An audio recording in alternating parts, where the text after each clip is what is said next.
Hello বন্ধুরা, তোমরা সবাই কেমন আছো? নতুন ব্লগে সবাইকে জানাই অনেক স্বাগত। সকালবেলা ঘুম থেকে উঠেই জানো তো, মা একটা কাজ দিয়ে দিল। যেতে হবে দোকানের মালগুলো সব এসেছে, ওগুলো নিয়ে আসতে। তো পাশের বাড়ির টোটোওয়ালা কাকুকে নিয়ে বেরিয়ে পড়লাম দোকানের মালগুলো নিতে।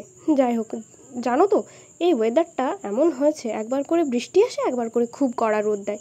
তো দেখেছো কেমন কঠিন রোদ, আর কি গরম লাগছে। তাড়াতাড়ি করে গিয়ে মালগুলো তুলে এখন বাড়ির পথে যাচ্ছি। তো ভাবলাম তোমাদের সাথে একটু শেয়ার করি। তো এখন তো বাড়ি যাব। বন্ধুরা, আমাদের নতুন বাড়ি বানানোর কাজ চলছে, তাই ভাবলাম একটু তোমাদের সাথে শেয়ার করি। দেখো ফুলগুলো খুব সুন্দর, তাই না? এরকম করতে করতে তো দিনটা কেটেই গেল আজকে। তো খিদেও পেয়ে গেছে, চলো বিস্কুটটা খেয়ে নিই। খেতে খেতে মনে হলো যে আজ 1.5 বছর পরে আমার এই ফুল গাছটাতে ছোট্ট একটা ফুল হয়েছে, তাই ভাবলাম তোমাদের সাথে শেয়ার করি। আর যা কাদা প্যাচপ্যাচে ওয়েদার, তার উপর এই যে আমার এই গাঁদা গাছটাতে, এটাতেও সুন্দর একটা ছোট্ট গাঁদা কুড়ি হয়েছে। প্যাচ প্যাচে কাদা পেরিয়ে হাত পা ধুয়ে এবার যাবো স্নান করতে। তো আজকের মতো ব্লগটা এখানেই শেষ করছি, দেখা হবে পরের একটা ব্লগে। তো সবাই অনেক ভালো থেকো, সুস্থ থেকো, সাবধানে থেকো। টাটা বন্ধুরা, দেখা হবে পরের একটা ব্লগে।